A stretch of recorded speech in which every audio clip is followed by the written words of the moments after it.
ಇಷ್ಟು ದಿನ full meals ನ ತಿಂತಾ ಇದ್ದಿದ್ ನಾನು ಫಸ್ಟ್ ಟೈಮ್ ಫುಲ್ ಮೀಲ್ಸ್ ನ ನೋಡಕ್ ಹೋಗಿದೆ ಗುರು. ಎಸ್, ಲಿಖಿತ್ ಶೆಟ್ಟಿ ಅವರು ಮಾಡಿರುವಂತ ಫಿಲಮ್ ಫುಲ್ ಮೀಲ್ಸ್ ಇದು ನವೆಂಬರ್ 21 ಗೆ ರಿಲೀಸ್ ಆಗ್ತಾ ಇದೆ. ನಿನ್ನೆ ಪ್ರೀಮಿಯರ್ ಶೋ ಇತ್ತು, ನಾನು ವಿಸಿಟ್ ಮಾಡಿದ್ದೆ ಅಂಡ್ ಸಿಕ್ಕಾಬಟ್ಟೆ ಜನ ಸೇರಿದ್ರು ಗುರು. ಹೌಸ್ಫುಲ್ ಆಗಿತ್ತು. ನಮ್ಮ ಕನ್ನಡ ಸಿನಿಮಾಗಳು ಈ ರೀತಿ ಹೌಸ್ಫುಲ್ ಆದಾಗ ನೋಡೋ ಖುಷಿನೇ ಬೇರೆ. ಅದರಲ್ಲೂ ಪ್ರೀಮಿಯರ್ ಶೋ ಇದು. ಫೈನಲಿ ಮೂವಿ ಶುರುವಾಯ್ತು.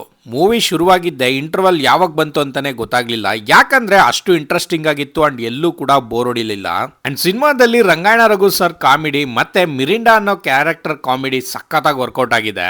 ಅಂಡ್ ಇದೊಂದು ಲವ್ ಸ್ಟೋರಿ. ಹಾಗಂತ ಲವ್ ಸ್ಟೋರಿನ ರೆಗ್ಯುಲರ್ ಆಗಿ ಹೇಳ್ದೆ, ಸಖತ್ ಡಿಫ್ರೆಂಟ್ ಆಗಿ ಹೇಳಿದ್ದಾರೆ. ಸ್ಕ್ರೀನ್ ಪ್ಲೇ ನಂಗೆ ತುಂಬಾನೇ ಇಷ್ಟ ಆಯ್ತು. ಇಂಟರ್ವಲ್ ಬ್ಲಾಕ್ ಅಲ್ಲಿ ಬರೋ ಟ್ವಿಸ್ಟ್ ಸಖತ್ತಾಗಿದೆ ಅಂಡ್ ಕ್ಲೈಮ್ಯಾಕ್ಸ್ ಅಂತೂ ಡೆಫಿನೆಟ್ ಆಗಿ ಅಳಿಸುತ್ತೆ. ಅಷ್ಟು ಕನೆಕ್ಟ್ ಆಗುತ್ತೆ ಎಮೋಷನಲಿ. ಗೈಸ್, ಮನ್ಸಿಂದ ಹೇಳ್ತಾ ಇದ್ದೀನಿ, ನಿಜವಾಗ್ಲೂ ಈ ಮೂವಿ ಸಖತ್ತಾಗಿದೆ. ಡೆಫಿನೆಟ್ ಆಗಿ ನಿಮ್ಗೆ ಇಷ್ಟ ಆಗುತ್ತೆ. ನವೆಂಬರ್ 21 ಗೆ ಈ ಮೂವಿ ರಿಲೀಸ್ ಆಗ್ತಾ ಇದೆ. ನಿಮ್ ನಿಯರೆಸ್ಟ್ ಥಿಯೇಟರ್ ಅಲ್ಲಿ ನೋಡಿ. Thank you.